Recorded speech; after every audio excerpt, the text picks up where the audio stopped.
오늘 열왕기상 8장 말씀을 통해서 말씀을 깨닫는 지혜와 응답받는 기도의 은총이 우리에게 넘치게 될 줄로 믿습니다. 이제 솔로몬이 성전을 건축하고 그 성전에 언약궤를 모시는 장면이 나옵니다. 이것이 솔로몬 성전 건축의 하이라이트죠. 지성소 안에 있는 언약궤, 그 언약궤의 뚜껑 위 속죄소, 그 자리가 하나님이 거하시는 자리다라고 말씀을 드렸죠. 성전은 성막보다는 크기가 4배라고 했습니다. 성막의 크기를 4배로 해서 이제는 움직여 다니는 더 이상 모바일 텐트가 아니고 한 군데 자리하는 성전이죠. 그 성전의 기능은 성막과 똑같다라고 했습니다. 그렇다면 성막의 기능 한번 떠올려 볼까요? 처음에 딱 들어가면 동쪽으로 난 문으로 들어가면 뭐가 있죠? 제일 먼저 번제단이 있죠. 번제단에서 동물들을 각을 떠서 그 제사를 드리는 번제단이 제일 먼저 있고요. 자, 번제단을 지나가면 뭐가 있죠? 물두멍이 있습니다. 물두멍에서 제사장들이 씻죠. 그러니까 번제단이 가장 먼저 우리의 죄를 씻는, 우리의 죄를 회개하는 자리라고 한다면 그런 다음에도 또 손을 씻어요. 그건 뭐죠? 우리의 원죄는 해결이 되었지만 살면서 짓는 우리의 자범죄들, 우리의 삶의 허물들을 씻는 거죠. 손을 씻는 물두멍이 있어요. 그 다음에 이제 첫 휘장을 쫙 펼치면 그 안이 어디예요? 성소죠. 성소에 들어가면 양쪽으로 뭔가가 있죠. 들어가서 왼쪽으로는 뭐가 있어요?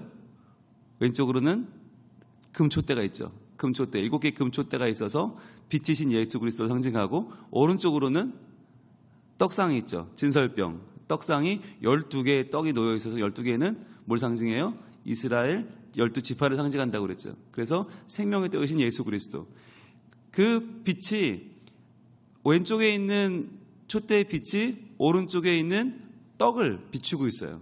그러니까 예수 그리스도 성령의 빛이 우리 백성들, 하나님의 자녀들을 비추고 있다. 거기를 지나가면 뭐가 있어요? 향단이 있죠. 향로. 향이 피어나고 있어요. 향은 성도의 기도라고 했죠. 기도를 지나서 성도의 기도를 지나면 또 하나의 휘장이 있고, 그 휘장을 제치면 그 안이 지성소죠. 지성소 안에는 언약궤가 있고, 자, 언약궤는 하나님의 임재를 상징한다고 그랬죠. 그리고 하나님이 함께 하신다. 그 위, 언약궤의 뚜껑 위에 있는 그룹들이 날개를 모으고 있는 그 사이가 아무것도 없는 그 빈 공간이 하나님이 임재하시는 자리라고 하나님이 정해 주신 자리죠. 그래서 그 지성소에는 1년에 한 번 대제사장만 들어가서 모든 자기 백성의 죄를 대속하는 대제사장의 자리가 그 자리입니다. 자, 그렇다면 그렇게 하나님께서 성막과 성전의 기능을 똑같이 하셨다면, 그렇다면 성막에 언약궤가 들어온다라는 얘기는 뭐냐면, 이제 드디어 이 성전이 성전되는 바로 그날이죠. 그러니까 성전이 아무런 백향목으로 무슨 나무로 다 열심히 지어놨어도 그 성전 안에 언약궤가 없으면 그 성전이 아니죠. 언약궤, 지성소 안에 언약궤가 들어있어야 비로소 성전이 되는 거죠. 그러니까 오늘 1절 말씀, 이에 솔로몬이 여호와의 언약궤를 다윗성 곧 시온에서 메어 올리고자 하여 이스라엘 장로와 모든 지파의 우두머리 곧 이스라엘 자손의 족장들을 예루살렘에 있는 자기에게로 소집하니, 이제 이 거대한 이벤트를 앞두고 모든 지도자들을 모은 것입니다. 그런데 여기서 보면 여호와의 언약궤를 메어 올리고자 한다라고 말하죠. 왜 메죠? 율법이에요. 하나님의 언약궤는 반드시 제사장들이 어깨로 메어서 옮기도록 되어 있죠. 그런데 이거를 누가 잘못 시도했다가 한번 된통당했어요? 다윗이요. 다윗이 사무엘하 6장에서 베레스 우사라는 사건이 터지죠. 우사는 사람 이름이기도 하지만 힘이란 뜻이라기도 했습니다. 힘.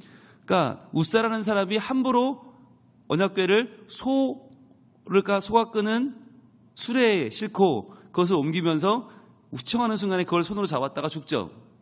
하나님이 우사를 치셨죠. 베레스 우사를 치다라는 뜻은 우사라는 사람을 친 것이 아니라 사람의 힘, 사람의 위력, 사람의 권세, 사람이 하나님의 언약궤를 자기의 위세로 드러내려고 하는 것을 하나님 치셨다. 그러니까 다윗이 그렇게 한번 실패를 한 뒤에 두 번째 재시도를 하면서 그 언약궤를 에돔의 집에서 다윗성으로 옮겨놨죠. 다윗성으로 옮겨놨지만 다윗성도 성전은 아니잖아요. 성막도 아니고. 그러니까 언약궤가 지금 방치되어 있었어요. 오랜 동안 방치되었던 이 언약궤를 지금 솔로몬이 드디어 성전으로 옮기고 있는 것입니다. 2절입니다. 이스라엘 모든 사람이 다 에다니므월 곧 일곱째 달 절기에 솔로몬 왕에게 모이고 이스라엘 장로들이 다 이름에 제사장들이 궤를 매니라. 자, 아버지가 했던 실수를 아들은 반복하지 않습니다. 그렇죠? 여러분, 이게 중요한 겁니다. 다윗은요, 처음에 이 언약궤를 어떻게 할 줄을 몰라요. 왜냐하면 언약이 언제 주어졌어요? 율법이 광야에서 주어졌죠. 광야에서 출애굽기가 써지고 민수기가 써지고 신명기가 선포됐는데 거기에 대한 내용들을 이 사사기가 지난 다음에 왕조 시대에 와서는 사람들이 잘 알지 못하는 거예요. 그러니까 언약궤를 어떻게 다뤄야 되는지 잘 몰라요. 왜요?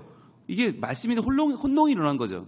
그런데 실제로 실수를 한번 해본 다음에 다시 깨닫죠. 아, 율법책을 보니까 그렇게 하면 안 되는 거구나. 그래서 바르게 행동하는 거죠. 근데 그 바른 행동을 누가 보고 따라해요? 아들 솔로몬이 따라하는 거예요. 그러니까 우리가 살아가면서 부모님 때에서 신앙의 시행착오를 해보는 것도 또 필요합니다. 여러분, 우리가 시행착오 할까봐 안 하는 경우도 있잖아요. 잘못할까봐 안 하는 경우도 있어요. 그런데 시도하지 않는 것보다 오히려 부모님 때에서 믿음의 시도를 했다가 만약 그게 하나님 뜻에 맞지 않다 그러면 고치면 돼요. 고치면 그 자식 때에서는 그런 실수를 하지 않는 거죠.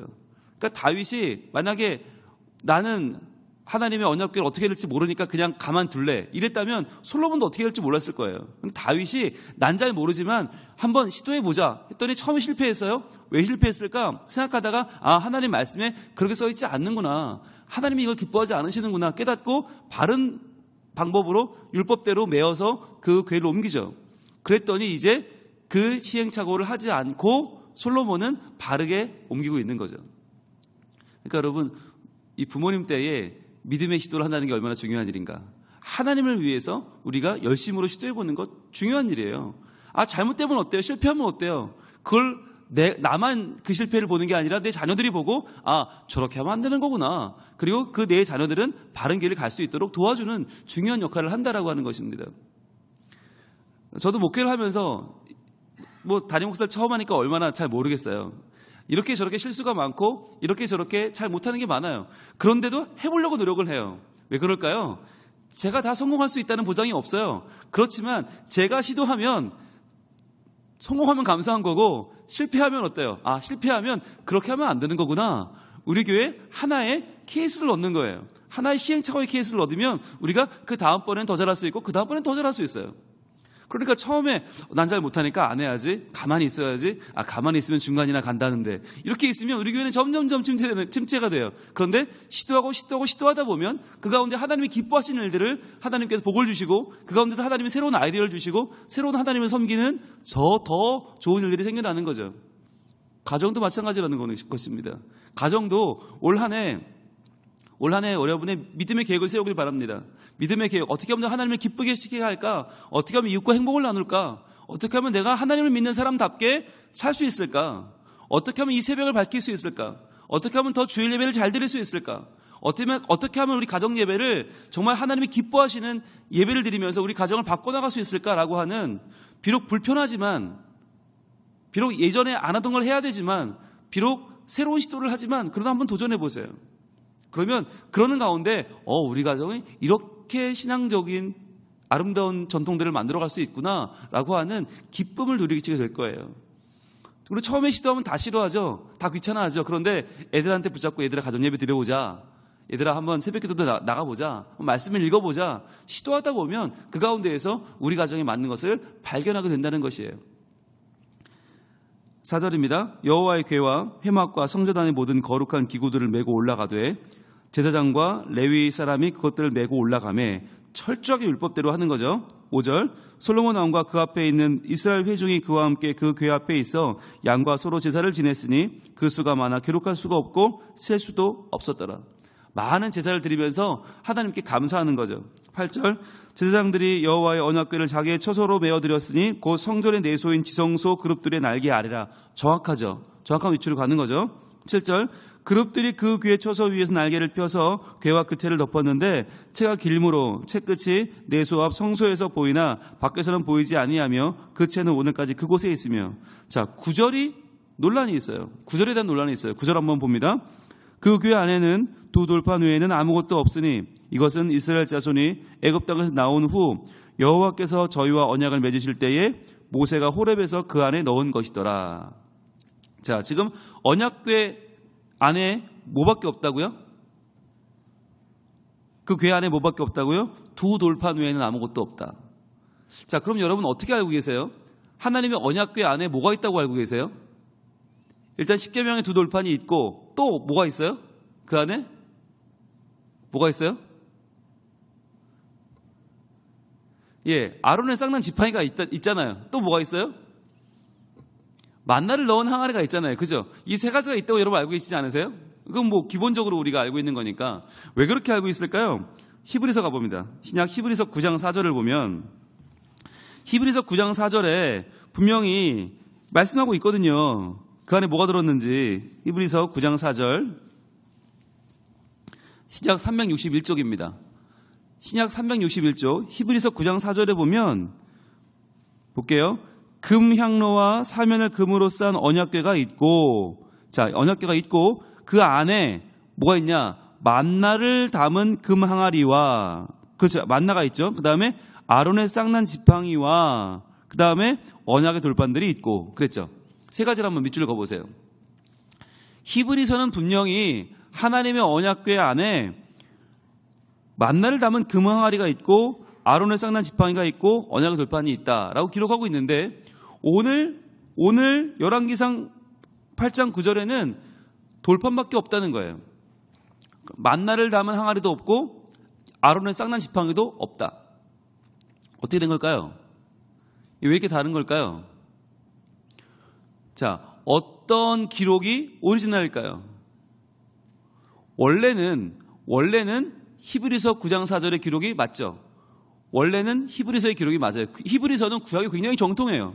구약의 제사법 하나하나를 일일이 밝혀주고 있는 정통한 책이에요. 히브리서가 잘못 기록됐을 리는 없어요. 뭐냐? 그 언약궤 안에 처음에는 만나를 담은 항아리도 있었고 아론의 쌍난 지팡이도 있었단 말이에요. 그리고 두 돌판도 있고. 그런데 시대가 지나가면서 지금 방치되었던 기간이 있잖아요. 사람들이 막 열어보고 그랬잖아요. 그러면서 뭐가 사라졌는가? 아론의 쌍난 지팡이도 사라지고 만나를 담은 항아리도 사라진 거예요. 자, 그런데 이 두 가지는 왜 사라졌을까요? 여러분, 이 세 가지가 다 뭘 상징하냐면 이스라엘 백성들이 하나님을 거역했던 것들을 상징합니다. 왜 거역을 했나? 아론의 쌍난 지팡이는 왜 들어있는 거냐면 이게 아론의 대제사장의 권위를 사람들이 도전한 거죠. 너만 하나님 섬기냐? 우리도 섬기자. 많은 사람들이 도전하니까 하나님이 보여준 게 뭐예요? 그러면 너희 다 지팡이 다 갖고 와. 그리고 지팡이 갖다 놓고 그 다음날 그 마른 지팡이에서 싹이 나는 말도 안 되는 사건이 벌어지는 거죠. 근데 그게 누구 거였어요? 아론 거였어요. 그러니까 많은 사람들이 보여주는 거죠. 봐, 아론은 내가 택한 사람이야. 이게 흔들 수 없는 증거를 보여주니까 사람들이 다들 알겠습니다 하고 수긍한 거죠. 그렇게 해서 보여준 증거였고 또 하나 뭐였어요? 만나는 뭐예요? 만나. 광야에서 먹을 게 없으니까 사람들이 하나님이 우리를 굶겨 죽이려고 데려왔구나. 모세 너를 돌로 쳐 죽이겠다 라고 할 때 하나님과 모세에 대항했을 때 하나님이 내려주신 게 만나였잖아요. 그러니까 이 두 가지가 다 사람들이 하나님을 거역했던 것의 증거죠. 십계명은 달라요. 십계명도 하나님이 우리와 함께하는 증거가 뭐 어디 있느냐라고 할 때 하나님이 직접 손으로 써주신 것이 십계명 돌판이었죠. 근데 그나마도 원본은 깨졌죠. 왜? 금송아지 만들어서 하나님이라고 섬기고 막 펄쩍펄쩍 뛰는 걸 보고 모세가 너무 화가 나서 던져서 깨뜨려 버렸죠. 그리고 하나님 다시 써주셨어요. 자, 그러니까 이 세 가지 언약궤 안에 들어있는 물건 세 가지는 다 하나님을 대항하고 거역했던 이스라엘 백성들을 상징하는데 그 가운데서도 가장 신기한 게 뭐였을까? 사람들이 볼 때 언약궤를 열어봤을 때 신기한 게 뭐였을까? 뭐였겠어요? 돌판은 별로 신기하지 않아요. 그죠? 돌판에 말씀드린 건 별로 신기하지 않은데 뭐가 신기해요? 아론의 쌍난 지팡이 얼마나 신기해요? 아니, 지팡이면 죽은 나무인데 마르고 죽어서 오랜 동안 싹이 필 수 없는 그 죽은 나무에서 싹이 나. 얼마나 신기해요? 누가 집어간 거죠? 야, 신기하다. 만나 얼마나 신기해요? 만나는 이 땅에 없는 거 아니에요. 이 땅에 없는 음식을 하늘에서 주신 음식, 하나님이 주신 음식, 게다가 그 만나 썩지도 않아. 그러니까 보관하는 거 아니에요. 썩은 걸 뭐하러 보관하겠어요? 하루면 썩어나가는 만나가 항아리 안에서 계속 보존돼. 너무 신기한 거 아니에요? 그러니까 누가 들고 간 거죠. 그런데 돌판은 아무도 안 들고 갔어. 왜? 안 신기하니까. 여러분, 이게 뭘 상징할까요? 뭘 얘기할까요? 하나님께서 언약궤에 담아주신 물건 가운데 어떤 것은 없어지고 어떤 것은 남아요. 사람들이 신기해하는 거, 사람들이 와 우아하는 거, 그건 다 사라져버리고 남지 않아요. 그런데 뭘 남냐? 사람들이 별로 안 신기해하는 거, 사람들이 별로 안 중요하게 생각하는 거. 그런데 끝까지 남는 게 뭐예요? 그게 말씀이라는 거예요. 언약궤 안에 솔로몬이 성전에 입당하는 그 위대한 순간에 결국 남아있는 게 뭐였나? 말씀의 돌판만 남았다는 거예요. 다른 건 다 사라지고, 기적 사라지고, 증표 사라지고, 이적 사라지고, 사람들이 우와 하는 거 다 사라져버리고, 그 결정적인 순간에 남은 것은 돌판밖에 없었다. 그래서 오늘 말씀을 기록하잖아요. 그 교회 안에는 돌판 외에, 두 돌판 외에 아무것도 없으니. 이 말은 뭐예요? 원래 두 개밖에 없었으면 이 말을 쓸 필요가 없죠. 근데 원래는 만나도 있었고 지팡이도 있었는데 이 당시에 입당할 당시에 보니까 이거 두 개 외에는 아무것도 없더라. 즉 그건 다 사라져버렸다는 거죠. 근데 우리 마음은 또 좀 그런 마음이 들잖아요. 그래도 하나님이 언약궤인데 있을 거 다 있어야지. 아니야, 하나님이 넣으라고 그런 거 다 있어야지. 이거 뭐 그럼 부실한 언약궤가 아닌가? 혹시 이 언약궤는 그러면 힘이 없는 건 아닐까? 하나님의 영광이 없는 건 아닐까? 여러분 그럴까요? 중요한 말씀이 있어요. 예레미야가 지금 열왕기상을 쓰고 있다고 제가 말씀을 드렸죠. 예레미야 3장으로 가봅니다. 예레미야 3장. 과연 이 말씀을 기록하고 있는 예레미야의 시각은 어떤가? 예레미야 3장 15절 16절을 봅니다. 예레미야 3장 15절. 지금 어떠한 시각으로 예레미야가 이 본문을 쓰고 있는가를 볼 필요가 있습니다. 과연 우리 생각대로 그러면 언약궤가 부실하네? 있어야 될 게 없네? 세 가지 있어야 되는데 하나밖에 없으니까 이 언약궤는 좀 모자란 거 아니야? 라고 하는 우리 생각에 예레미야는 뭐라고 답하는가? 예레미야 3장 15절. 구약 1054쪽에 있습니다. 노란색을 드시고요. 자, 예레미야가 이렇게 예언을 합니다. 3장 15절입니다. 내가 또 내 마음에 합한 목자들을 너희에게 주리니. 자, 내 마음에 합한 목자. 이것은 가까이 말하면 하나님을 섬기는 하나님 마음에 합한 왕들이고 궁극적으로는 예수 그리스도죠. 궁극적으로 하나님 마음에 합한 목자는 예수님이죠. 예수님을 우리에게 주셨을 때라는 얘기예요. 그러니까 이 땅이 회복되는 이스라엘의 회복의 때가 이르고 예수님이 우리에게 오시면 그들이 지식과 명철로 너희를 양육하리라 그랬죠. 참 목자죠. 지식과 명철, 하나님의 말씀과 지혜로 양육하는 참 목자 예수님이 오시면 어떤 일이 벌어지나? 16절. 여호와의 말씀이니라. 여러분 이거 중요한 말이죠. 이렇게만 나오면 이거 모든 여호와의 말씀 아니겠어요? 근데 여호와의 말씀이니라 하면 정말 중요한 말씀인데 그 앞에 있는 내 마음에 합한 목자 여기 노란색으로 치시고요. 그리고는 이 합한 목자는 결국은 예수 그리스도인데 그분은 지식과 명철로 너희를 양육하리라 밑줄 그으시고 참된 말씀으로 우리를 양육하는 분인데 여호와의 말씀이니라. 자, 그때가 되면 무슨 일이 벌어지냐면 너희가 이 땅에서 번성하여 많아질 때에는 자, 하나님 백성이 번성하고 하나님 백성이 많아지는 그날, 즉 이 땅이 회복되는 그날에는 무슨 일이 벌어지나? 사람들이 자, 노란색 드세요. 여호와의 언약궤를 다시는 말하지 아니할 것이요. 자, 예수님이 오시고 이 땅이 회복되는 그날에는 사람들이 언약궤를 중요하게 여기지 않는다는 거예요. 이거 굉장히 큰 말이죠. 이 당시 언약궤만큼 중요한 게 어디 있어요? 성전의 핵심인데, 지성소 핵심인데 그날에는 예수님이 이 땅에 오시고 신앙이 회복되고 너희가 번성하게 되면 여호와의 언약궤를 다시는 말하지 않을 것이다. 또 생각지도 아니할 것이다. 생각도 안 한다는 거예요. 언약궤를 말하지도 않고 생각지도 않고 기억하지도 아니할 것이요. 기억도 안 한다. 찾지 아니할 것이요. 찾지 않는다. 다시는 만들지 아니할 것이다. 여기까지 노란색으로 쫙 가보세요. 이게 무슨 말씀일까요? 이런 무시무시한 말씀이 어디 있어요? 그럼 이스라엘 백성이 언약궤를 말하지도 않고 찾지도 않고 기억하지도 않고 만들지도 않는다는 말씀, 이거 무슨 말이에요? 성전이 사라진다는 말이잖아요. 이게 무슨 말이죠? 예수님이 오시면 왜 성전이 사라집니까? 왜 언약궤가 사라집니까? 맞아요. 예수님이 성전이에요. 예수님이 말씀이에요. 참되신 말씀 예수 그리스도가 이 땅에 오시면 그때부터 언약궤는 없어져도 된다는 거예요. 그거 기억할 필요도 없다. 생각할 필요도 없다. 만들 필요도 없다. 아무것도 아니라는 거예요. 그런 예언을 누가 해요? 예레미야가 벌써 해요. 어마어마한 거죠. 그러니까 신약시대 예수님 말씀하잖아요. 내가 이 성전을 허물어라. 4일 만에 다시 짓겠다. 그것 때문에 예수님 죽은 거 아니에요. 왜? 성전 모독죄로. 근데 그 성전 모독죄가 어디서 예언되어 있는가? 예레미야에서 벌써 예언되어 있는 거예요. 예수님 오시면 성전은 관계없다. 더 이상 성전이 너희의 죄를 씻는 게 아니고 더 이상 성전이 너희를 구원하는 게 아니라 성전이 하나님을 보장하는 게 아니라 예수님이 더 중요하다. 그때가 되면 언약궤 자체가 없어져 버릴 거다. 생각도 안 하고 기억도 안 하고 말하지도 않을 것이다. 그러니까 더 이상 금과 옥조처럼 붙들고 있는 언약궤라고 하는 그 가치가 이제는 예수님 때가 되면 사라져 버린다는 거예요. 그러니까 지금 벌써 하나님은 뭘 사라지게 하신 겁니까? 그 언약궤 안에 있는 만나도 사라지게 하신 것이고 그 안에 있는 지팡이도 사라지게 하신 거예요. 그거 필요 없다는 거예요. 중요하지 않다는 거예요.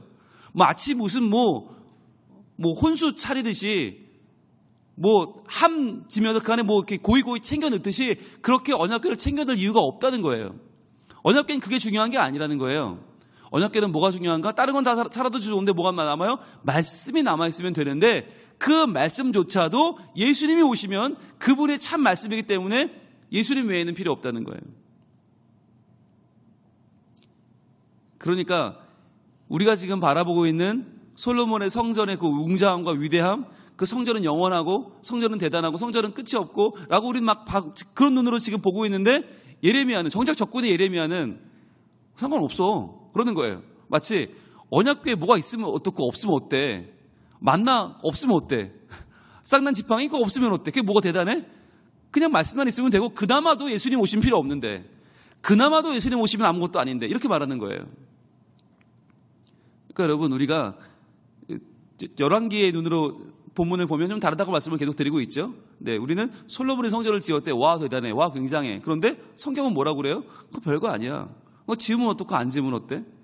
그게 하나님은 거기 좌우되는 분이 아니시지. 하나님이 우리에게 신실함으로 다가오시고 우리를 만나주시고 우리를 구원하시고 우리에게 예수 그리스도를 보내주시고 우리를 죽음에서 구원하시고 부활하게 하시는 하나님이 중요한 것이지 절대로 건물이나 어떤 물건이나 어떤 그게 중요하지 않다는 거예요. 그래서 종교개혁을 할 때 올해가 종교개혁 500주년인데 종교개혁을 할 때 개신교가 천주교에서 나올 때 뭘 거부했는가? 온갖 성물을 거부한 거예요. 성물, 성배, 성물, 어떤 사람도 거기는 세인트라고 그러잖아요. 성자 이런 거 다 거부한 거예요.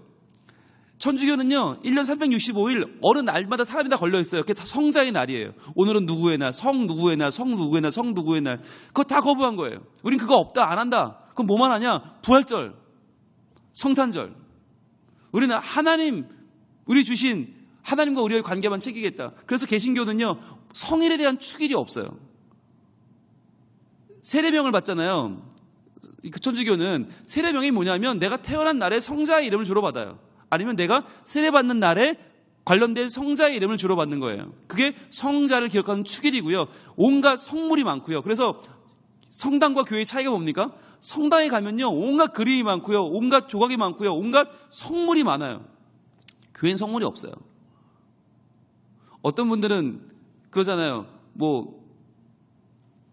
바티칸에서 만들어서 가져온 떡 그걸로 성찬식을 하면 훨씬 더 좋을 것 같고 요단 강물 떠다가 그걸로 세례 받으면 훨씬 더 좋을 것 같고 그런데요 개신교 그런 거 없어요.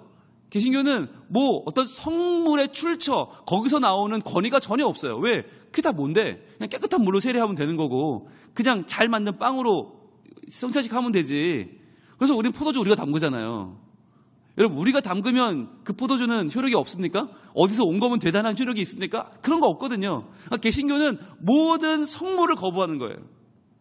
그렇기 때문에 우리가 언약궤에 대한 지나친 집착, 언약궤에 대한 지나친 뭔가 신비주의, 언약궤에 대한 뭔가 환상을 빨리 버려야 되는 거예요. 그래서 예레미야는 그러는 거죠. 예수님 오시면 그거 아무것도 소용없는데 그러는 시각으로 지금 말하는 거예요. 언약궤 안에 돌판 외에는 아무것도 없다. 그러니까 자꾸 만나, 쌍난 지팡이 이런 거에 자꾸 우리가 현혹돼가지고 그런 거 신비로운 거, 뭔가 이상한 거, 새로운 거, 엉뚱한 걸 찾지 말고 뭘 붙잡으라는 거예요? 말씀이면 된다는 거예요. 말씀이면 된다. 10절 제사장이 성소에서 나올 때에 구름이 여호와의 성전에 가득하매 제사장이 그 구름으로 말미암아 능히 서서 섬기지 못하였으니 이는 여호와의 영광이 여호와의 성전에 가득함이었더라. 이 9절과 이 10절과 11절은 구절을 보완해 주는 말씀이에요. 만약에 9절에서 언약궤 안에 만나도 없어졌고 쌍난 지팡이도 없어져서 그것 때문에 만약 문제가 됐다면, 그것 때문에 이 언약궤가 모자랐다면, 이거 충분하지 않았다면 하나님 영광이 임할 수가 없죠. 근데 지금 가득한 구름으로 여호와의 영광이 임해서 더 이상 그 앞에 제사를 지낼 수 없을 정도로 그 여호와의 영광이 강하게 임했다. 왜? 이 언약궤는 충분하다는 거죠. 말씀만으로도 충분하다. 여러분, 오늘 우리의 신앙 가운데도 이러한 믿음이 있기를 원합니다. 하나님은요 충분하다는 거예요. 말씀만 있어도 충분해.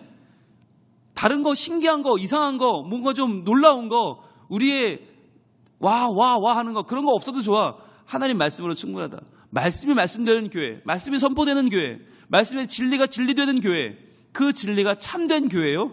그 진리 가운데 하나님이 계시다는 것이에요. 오늘 토요일입니다. 주일을 준비하는 날 아닙니까? 뭘 기대하십니까?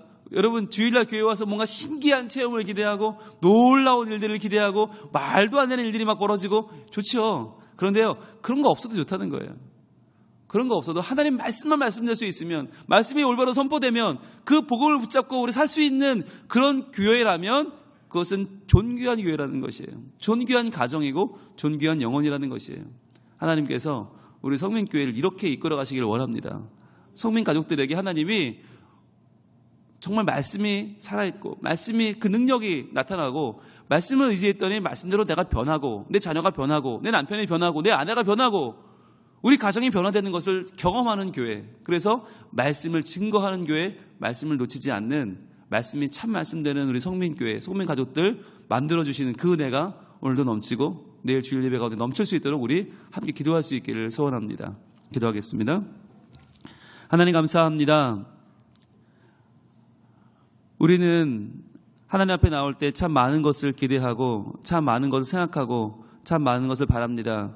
그런데 그것들이 과연 우리에게 유익한 것인지, 과연 우리 신앙이 자라는데 도움이 되는 것인지 우리는 잘 알지도 못한 채 구합니다. 주님, 오늘 하나님께서 열왕기상 8장에 주시는 이 말씀, 첫 성전에 입당하는 언약궤 안에는 두 돌판밖에 없었다. 말씀밖에 없었다. 다른 것은 없어도 좋았다. 라고 하는 그 하나님의 마음을 우리가 마음판에 새기기를 원합니다. 그 마음을 받기 원합니다. 그 마음대로 살기를 원합니다. 주님, 살아가면서 우리가 쫓는 것, 바라는 것, 꿈꾸는 것 바로 말씀이기를 원하고 그 말씀 안에 담겨있는 하나님의 진심이기를 원하고 그 말씀이 우리에게 주어지는 복음이기를 원합니다. 주여, 그 말씀을 붙잡고 살아 말씀대로 은혜 받고 말씀대로 주께 영광 누리며 살아가는 우리 성민 가족들이 다 될 수 있도록 도와주시옵소서. 오늘은 토요일입니다. 오늘 주말 잘 보내게 하시고 믿음으로 내일 주일을 예비하게 하시고 주실 은혜를 기억하며 저희들 기뻐하는 마음으로, 감사하는 마음으로 가정 예배를 드리며 가족이 믿음으로 하나 되는 복된 날 되게 해주시고 오늘로 말미암아 내일의 예배가 더욱더 잘 드려지고 은혜 받는 복된 예배, 주를 기쁘시게 하는 아름다운 예배 드릴 수 있는 저희들이 다 되게 하여 주시옵소서. 감사하며 예수님 이름으로 기도합니다. 아멘.